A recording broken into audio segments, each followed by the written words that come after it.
सभी को जय सिया राम। रामचरितमानस अयोध्या कांड और दोहा संख्या 44 पे हम लोग हैं।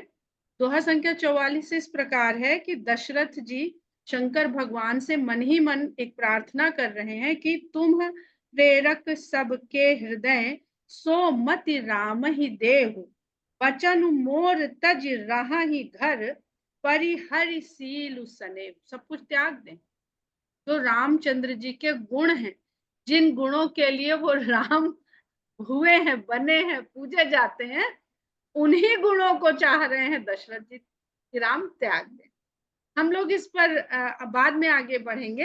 पहले हम लोग उस बिंदु पर आज थोड़ा सा समझेंगे इसी प्रसंग से, क्योंकि यही इसी प्रसंग ने प्रेरित किया दीपा शर्मा जी को।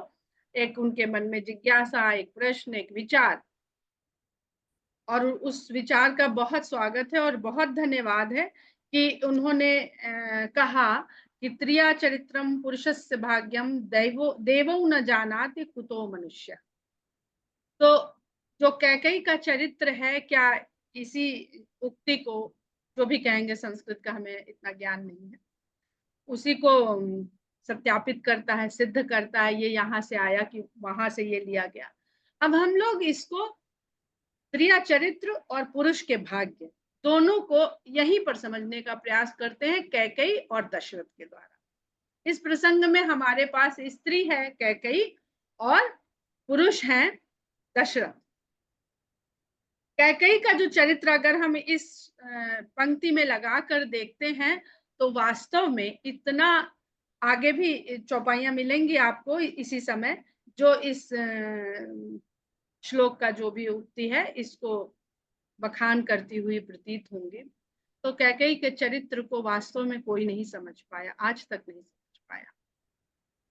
आज तक लोग यही अटकल लगा रहे हैं कि कैकेयी कुटिल अधिक थी, स्वार्थी अधिक थी, या बलिदानी अधिक थी।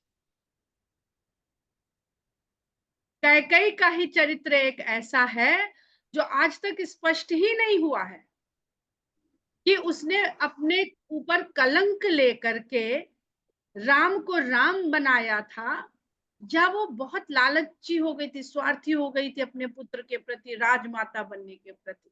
तो वास्तव में ये जो बात है कि त्रिया चरित्रम, स्त्री के चरित्र को कोई नहीं जानता है। पुरुष का भाग्य, दशरथ जी, ऐसा भाग्य किस पुरुष का है कि भगवान उनके पुत्र के रूप में आ जाए, तो कोई नहीं जानता।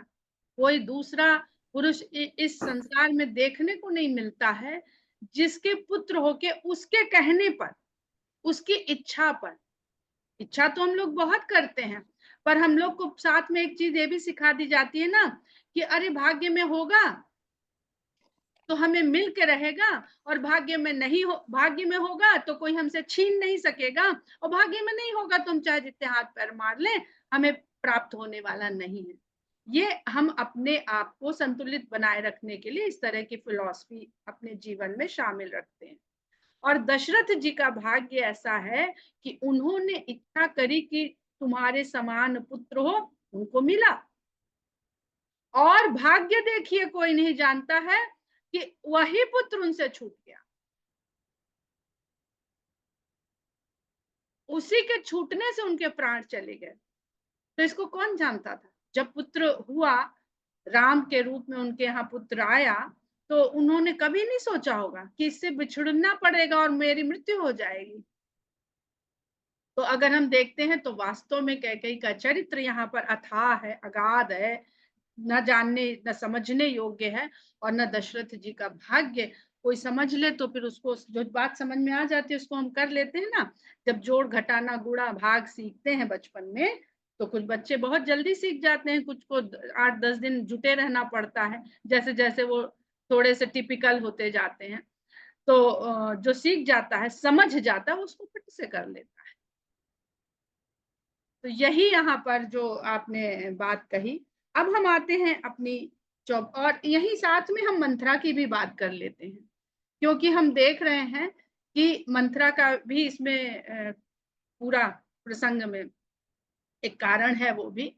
तो मंथरा के बारे में हम लोगों ने अभी तक समझा मंथरा शब्द से कि मंथर गति की बुद्धि, और मंथर गति की बुद्धि के साथ साथ मंथरा कुटिल बुद्धि का प्रतीक है।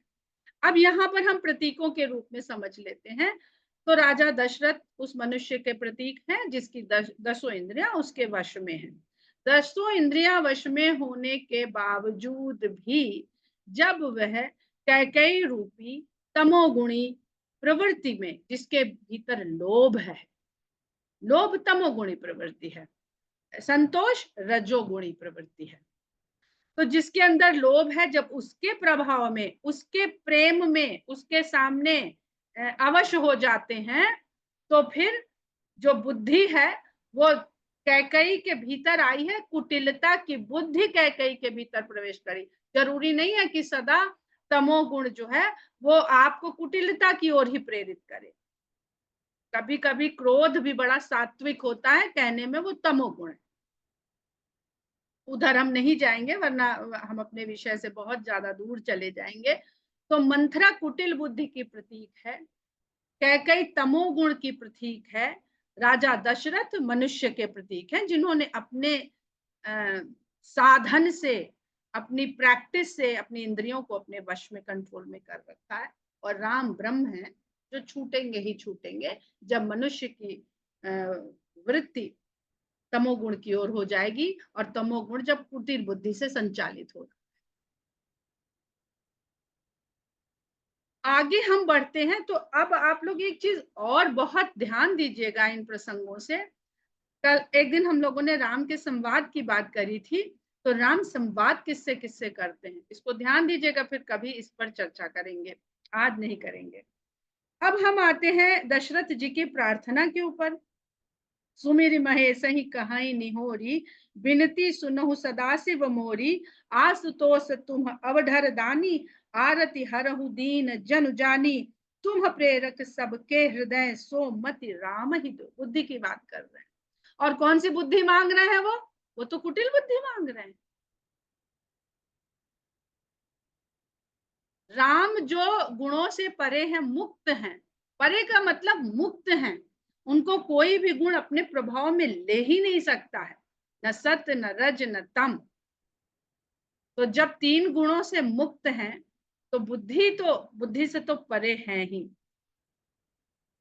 और ऐसे राम के लिए दशरथ जी शंकर से प्रार्थना कर रहे हैं, सोमति राम ही देव, कैसी मति कि बचन मोर तज रहा है घर, परिहर सील सने।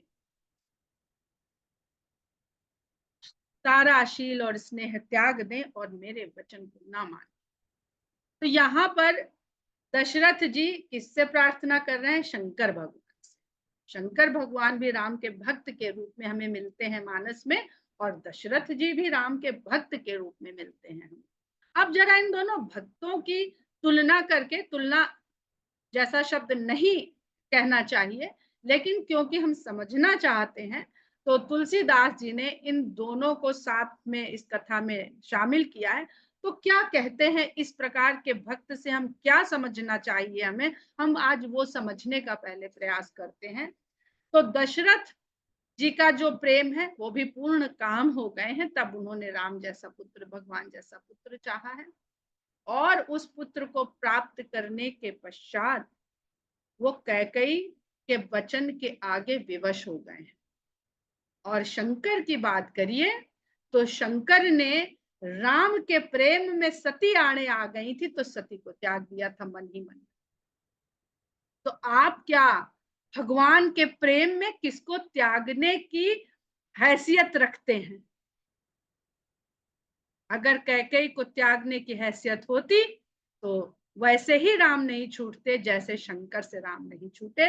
राम ने स्वयं आकर के उनसे कहा कि आप विवाह करिए।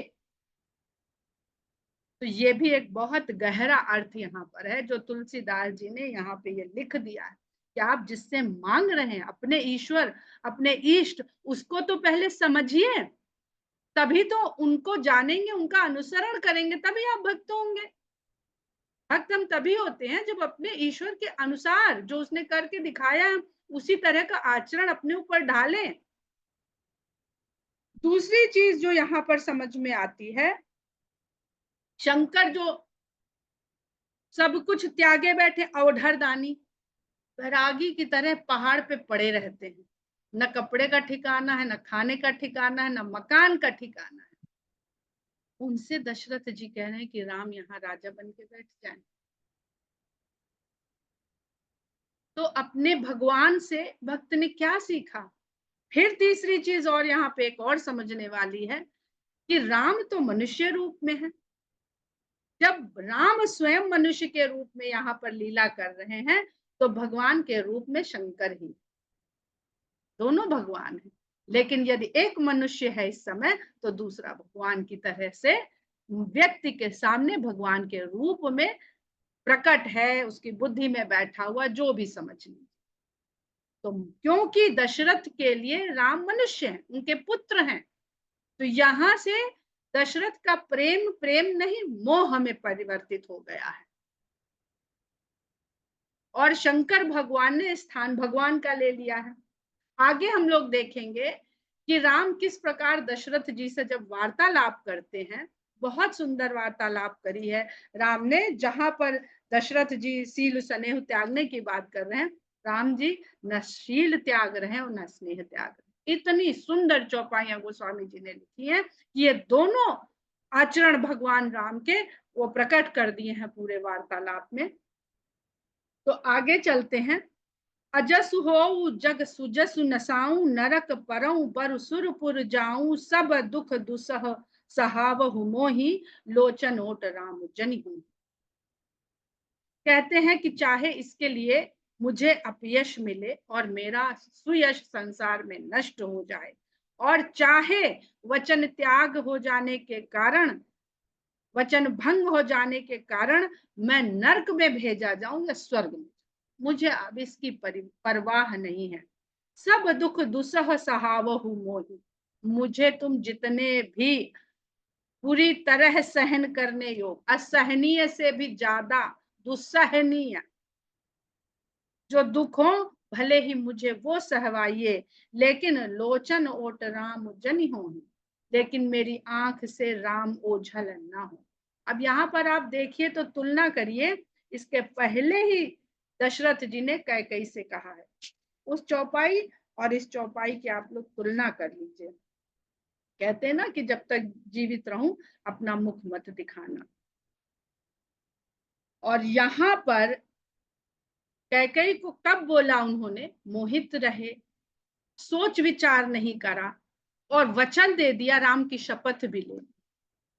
तो ये सब तो सोच विचार पहले करना चाहिए। अब अगर कैकेयी को, विषय कामना को, जिसमें फंसे हुए थे, जब जब डायबिटीज हो जाती है ना, बहुत छोटा सा उदाहरण दे रहे, जब डायबिटीज हो जाती है ना, तब रसगुल्ला नहीं खाने का मन करता है। जब 500 शुगर होती है उस दिन नहीं मन करता है। जब तक दवा के जरिए 200 150 चल रही है, फिर कंट्रोल हो रही, तब तक लगता है एक रसगुल्ला खा ले, इसमें क्या नुकसान, गोली तो खा ही रहे, इंसुलिन तो ले ही रहे। तो जब राम छूटने की दिखाई दी उनको परिस्थिति, तब हाथ मलते, अरे हमने ये क्या कर दिया, विषय कामनाओं के वशीभूत हो गए। और जब छूट गए तो छूट गए, एक बार विषय कामनाओं में फंस गए तो फंस गए। अस मन गुनई गाँव नहीं बोला, ऐसा मन ही मन में बस गुन रहे हैं, विचार कर रहे हैं, बोल नहीं रहे। पीपर पात सरिस मन डोला, पीपल के पत्ते की भांति उनका मन डोला। अब पीपर पात का भी गोस्वामी जी ने बहुत सुंदर प्रयोग किया है, कोई भी पत्ता लिख देते, पीपर पात ही क्यों लिखा? क्योंकि पीपल का ही पत्ता एक ऐसा होता है ना जो 360 डिग्री पे डोलता है, और सब पत्ता ऐसे ऐसे डोलता है, या ऐसे ऐसे डोलेगा, एक 180 डिग्री। पीपल का पत्ता पूरा डोलता है, इधर भी इधर भी। तो मन अभी भी यहीं पर है, ये चाहिए कि ये चाहिए, ये चाहिए ये चाहिए। साधारण मनुष्य का मन तो केवल सुख और दुख की ओर ही डोलता है, लेकिन पीपल के सदृश डोल रहा है उनका। ऐसे ही ये दशरथ जी की बात भूल जाए, मनुष्य यहाँ इसी कंफ्यूजन में फंसा रहता है, गोल गोल घूमता रहता है कि हमको ये चाहिए था कि ये चाहिए, ये चाहिए था कि ये सुख चाहिए था कि शांति चाहिए थी। लोभ चाहिए था कि संतोष चाहिए था। तो उसी प्रकार गोस्वामी जी ने बहुत सुंदर उनके मन का यहाँ पर वर्णन किया है।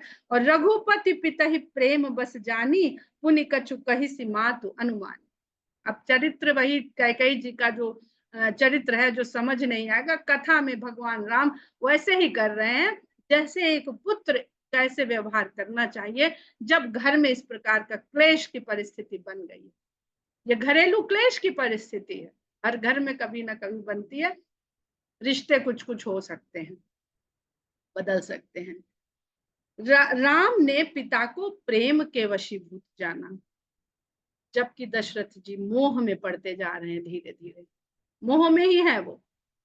लेकिन राम ने कहीं उनके प्रेम को मोह नहीं कहा, उन्होंने उनके प्रेम को हर जगह प्रेम ही कहा है।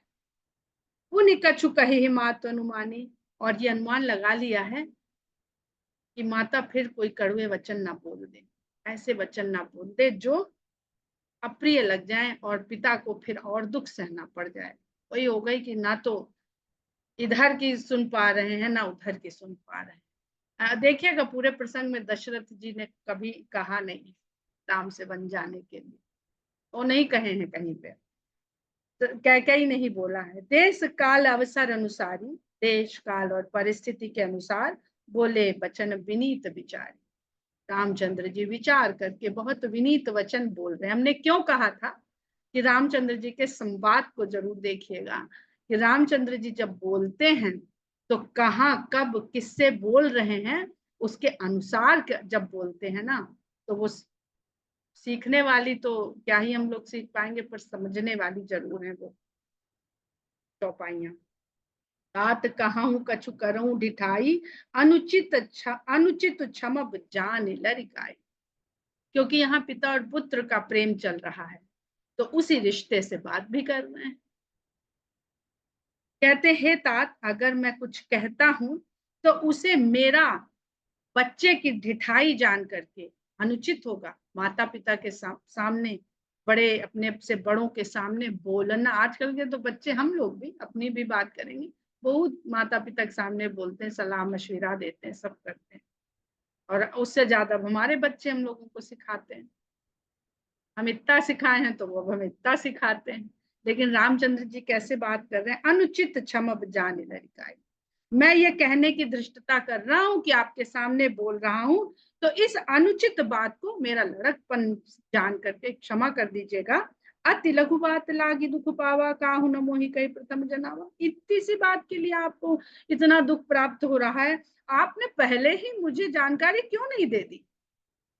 देखी गोसाई ही पूछू माता, सुनि प्रसंग भय शीतल गाता। आपकी जो हालत थी, अवस्था थी, देखी गोसाई ही पूछू माता। अब यहाँ पे रामचंद्र जी ने दशरथ जी को देखे संबोधन क्या दिया, गोसाई। गोसाई का मतलब गोस्वामी, गोस्वामी का मतलब इंद्रियों का स्वामी। जो इंद्रियों का स्वामी, पिता नहीं कह रहे हैं, राजा नहीं कह रहे हैं, उनको बता रहे हैं कि आप तो दशरथ हैं, गोस्वामी हैं, इंद्रियों के स्वामी हैं आप, तभी ना दशरथ हुए हैं आप। तो आप हे गोस्वामी, आपकी स्थिति को देखते हुए मैं तो घबरा ही गया था। मुझे माता से पूछना पड़ा कि इस स्थिति का कारण क्या है। और जब मुझे वो प्रसंग पता चला तो भय शीतल गाता, मेरे तो शरीर में शीतलता व्याप्त हो गई, मतलब ठंडक पड़ गई। ऐसी कोई घबराने वाली बात नहीं है। हार्ट अटैक नहीं आया है पिता को कि अभी अभी लेके मेदांता की तरफ भागना पड़ेगा क्या, ऐसे तो कोई बात ही नहीं। अरे बच्चे तो जाते रहते हैं, रोज ही जाते रहते हैं, आज यहाँ कल वहां परसों वहां। तो ये जान करके कि कारण ये है, मुझे तो ठंडक पड़ गई कि कोई घबराने वाली बात नहीं है। मंगल समय स्नेह बस सोच परिहरिय तात, आयसु देय हरस ही कही पुल के प्रभु का। कहते हैं तो मंगल का अवसर है, इतना सुंदर मंगल अवसर है। इस मंगल समय स्नेह बस, और आप स्नेह के, सब जानते हैं कि बेटा या बेटी पढ़ने जा रहा है, शहर से, अपने शहर से दूर जा रहा है या अपने देश से दूर जा रहा है, तो सभी माता पिता को दुख होता है, बाय बाय टाटा करते समय कोई आंसू भी आ जाते हैं, कोई रोने लगता है, अलग अलग तरह से सब अपनी अपनी जैसी जिसकी कंट्रोल है अपनी भावनाओं पे उस तरह से सब रिएक्ट करते हैं। तो कहते हैं स्नेह के वशीभूत होकर आप हे तात सोच को त्याग दीजिए, छोड़ दीजिए, आप आज्ञा दीजिए, आय सुदेय हरसि ही, हर्षित हृदय से मुझे आज्ञा दीजिए। ऐसा कहते कहते राम का शरीर पुलकित हो गया। यानी ऊपर से नहीं कह रहे, जो शरीर पुलकित होता है ये मनुष्य के शरीर की अनैच्छिक क्रिया होती है, जैसे रोए खड़े हो जाना, मुंह में सलाइवा आ जाना, लार आ जाना, ये अनैच्छिक क्रियाएं हैं। इन पर मनुष्य के बुद्धि का नियंत्रण नहीं होता उसके द्वारा, वैसे तो बुद्धि ही कर रही है पर वो नियंत्रित नहीं कर सकता। तो उनका शरीर स्वाभाविक रूप से हर्ष से पुलकित हो गया है राम का, यानी वो वास्तव में अंदर से प्रसन्न हुए हैं। धन्य जन्म जगती तल तासु पितहि प्रमोद चरित सुनि जासु। उस व्यक्ति का जगती तल बहुत सुंदर शब्द है, जगत का तल, जगत का तल। और यहाँ जैसे कि हम लोग समझ रहे हैं, बुद्धि से भी इसको आप लोग समझ अपने भीतर में समझते चलिएगा। उस व्यक्ति का जन्म धन्य है इस धरती पर, पिता ही प्रमोद चरित सुनि जासु, जिसके चरित्र को सुनने से पिता को परम आनंद हो। चारि पदार्थ कर तल ताके, प्रिय पितु मातु प्राण सम जाके। ऐसे व्यक्ति को चारों पदार्थ उसकी हथेली पर उसको प्राप्य हैं, इतनी सरलता से प्राप्य हैं चारों पदार्थ, धर्म अर्थ काम मोक्ष, जिसको माता पिता प्राणों के समान प्रिय है। अपनी बात नहीं कर रहे हैं कि मैं आपको प्राणों के समान, जिसको माता पिता प्राणों के समान प्रिय है। माता पिता को तो सब बच्चा प्राण के समान प्रिय है। ऐसा कोई माता पिता बिरला मिलेगा, कलयुग में मिल जाएंगे एक आधे देखने, लेकिन ज्यादातर माता पिता को बच्चे प्राणों से प्रिय होते हैं। लेकिन जिस संतान को अपने माता पिता प्राण के समान प्रिय हैं, ऐसे व्यक्ति को तो चारों पदार्थ उसके हथेली पर धरे हुए हैं। आय सुपाली जन्म फल उपाई, अहू बेगी हो रजाई। आज्ञा दीजिए जिससे आपकी आज्ञा का पालन करके मैं भी जन्म का फल पाऊं। मनुष्य जन्म का फल क्या है? मनुष्य जन्म का उद्देश्य क्या है? चारों पुरुषार्थ। पुरुष की बात हो रही थी, पुरुष का अर्थ फिर कहेंगे कि कोई संस्कृत का ज्ञाता हो वो जरूर पुरुष का अर्थ बताए कि पुरुष शब्द का अर्थ क्या होता है। पढ़ा है हमने, पर हम समझा नहीं पाएंगे जिस तरह से उसको बताया गया है। तो कहते हैं आयो सुपाली जन्म फल पाई, जिससे मैं अपने जन्म का जो फल है उसको प्राप्त करूं। आपकी आज्ञा पालन करने से मुझे यह अवसर मिल रहा है कि चारों पदार्थ मुझे सहज ही प्राप्त हो रहे हैं। अहू बेग ही हो रजाई, और आपकी आज्ञा पाकर मैं जल्दी ही लौट के आ जाऊंगा। ऐसे ही बच्चे कहते हैं ना जाते समय, अरे आते क्यों रो रही हो मम्मा, अभी आ जाएंगे। पहले तो विदा के ही समय ये सीन होता था, अब परिस्थितियां बदल गई हैं, तो पढ़ाई लिखाई नौकरी उन्नति तरक्की, तो हर व्यक्ति इस संसार के लिए कुछ देने कुछ करने आया है, वो खाली माता पिता के लिए संसार में नहीं आया है। विदा हमारी संस्कृति यही हमें समझाती है, विदा मातु सन आवो मांगी चली हूँ बनई बहुरी पग लागी। कितनी सुंदर बात कहती है रामचंद्र जी ने, पिता के साथ साथ माता को भी वो स्थान दे दिया है और एक क्षण भी नहीं गंवाया है। न कुछ समझना, न समझाना, न कहना, विदा मातु सन माँ आवो मांगी, मैं जरा माता से भी आज्ञा लेकर के आता हूँ और चलिया हूँ बनही बहुरी पग लागी, फिर आकर के आपके पग लग के वन की ओर प्रस्थान करता हूँ। हस कही राम गवन तब की, भूप शोक बस उतर न दिया। ऐसा कह के राम ने वहां से तुरंत गमन कर दिया, चले गए वहां से तुरंत। और राजा शोक के वशीभूत ऐसे हो गए कि देखते रह गए, कुछ उत्तर नहीं दे पाए, कुछ कह नहीं पाए। नगर व्यापी गई बात सुती छी, छुअत चढ़ी जन सब तन बीछी। ये बात नीति की बात क्षण भर में, उसी क्षण सारे नगर में फैल गई और ऐसा लगा कि सब लोगों के शरीर में बिच्छू ने डंक मारा। अब बिच्छू ने डंक क्यों मारा? बिच्छू का डंक जो होता है ना, बहुत सालता है। सांप का डसा तो मुक्ति पा जाता है, मर जाता है, बिच्छू का डंक सालता रहता है। और ये जो बिच्छी का डंक है, ये 14 वर्ष तक सालेगा अयोध्यावासियों को। इसलिए गोस्वामी जी बिच्छू के डंक की बात लिखते। सुनि भय बिकल सकल नर नारी, बेल बिटप जिम देखी दवारी। इस सूचना को जो कोई भी सुन रहा है, स्त्री और पुरुष सब के सब व्याकुल हुए जा रहे हैं, और ऐसा लग रहा बेल बिटप जिम देखी दवारी, दावाग्नि को देख करके वृक्ष पे लिपटी हुई बेल।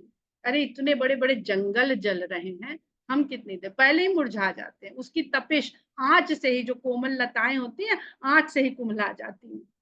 अब ये अगर आप देखें तो बहुत सुंदर भाव है, जिस प्रकार हम लोग ने उत्तरकांड में पढ़ा है, वृक्ष के द्वारा जो इस संसार का वर्णन किया गया है, वहां पे बेल का भी वर्णन है। और बेल वो भक्त है, उसको पढ़िएगा, वहां से जोड़ने का इसको प्रयास करिएगा, तो बहुत सारी बातें समझ में आ जाएंगी। और दवारी शब्द जो है, दव धन अरि, दव जंगल के लिए, वन के लिए, अरि शत्रु, वन का शत्रु दावाग्नि, जो जंगल को भस्म कर देती। तो ये वन क्या है?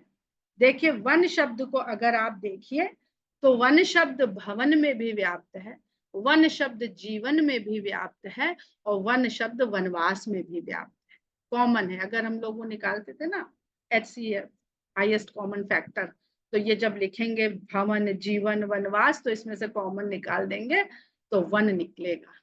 तो हम चाहे भवन में रह रहे हैं तो भी हमारे जीवन में वन है, और इस जीवन में आ गए तो एक वन में तो वैसे ही आ गए। अब इस जीवन का शत्रु कौन है? वो यही है, विषय कामना मोह, यही शत्रु है, यही जलाता है, यही नष्ट करता है। दूसरे को जलता देख करके जो कोमल चित्त वाले लोग होते हैं, कमजोर हृदय वाले, वो पहले ही सूख जाते हैं।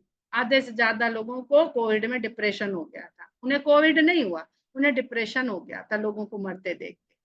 लेकिन वैसे में भी ऐसे लोग भी जो खुद भी डटे रहे और लोगों की सेवा भी करते रहे, और कुछ उसमें हारे, मृत्यु को प्राप्त हुए, और कुछ विजयी होकर के आगे जीवन भी जी रहे हैं। तो मृत्यु को हार न समझिए, ये भी जीवन का एक चरण है। जो जहां सुनई धुनई सिर सोई, बड़ विषाद उन्हीं धीरज होई। जो कोई भी जहां सुनता है अपना सिर धुनने लगता है, और विषाद इतना बड़ा हो जाता है किसी को धीरज आ ही नहीं रहा। कौन किसको समझाए? कोई तो हो जो दूसरे को समझा दे। समझाए कौन? क्योंकि सभी की एक अवस्था हो गई, तो इस संसार में हमें समझाए कौन? है कोई समझाने वाला? कोई नहीं समझाने वाला। सभी इन विषय कामनाओं में फंसे बैठे हैं और अपना अपना संकट झेल रहे हैं। तो समझाने वाले हैं वो आपसे पहले फीस लेते हैं, फिर समझाते हैं काउंसलिंग के नाम पर।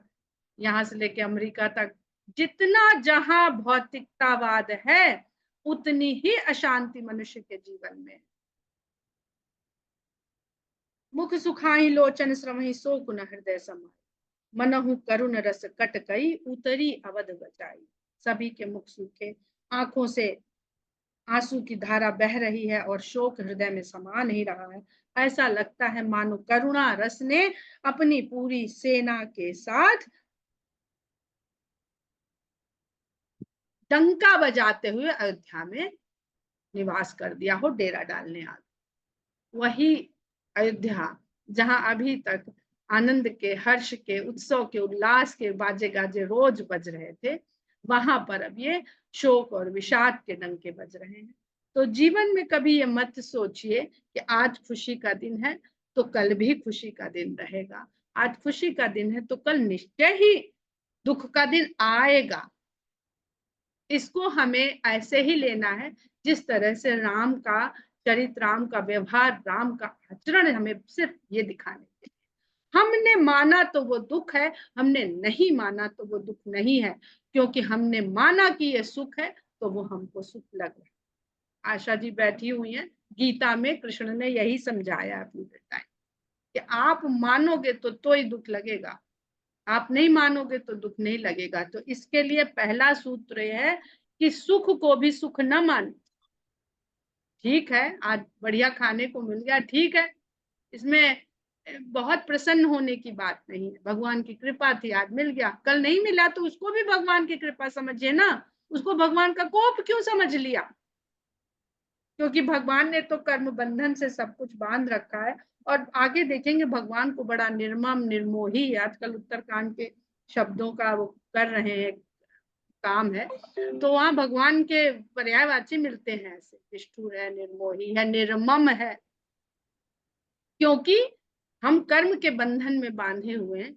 यहीं पर हम लोग आज विराम करते हैं और कर्म के बंधन को कैकेयी और कौशल्या के द्वारा इसी प्रसंग के साथ में जरूर समझेंगे। जय सिया राम।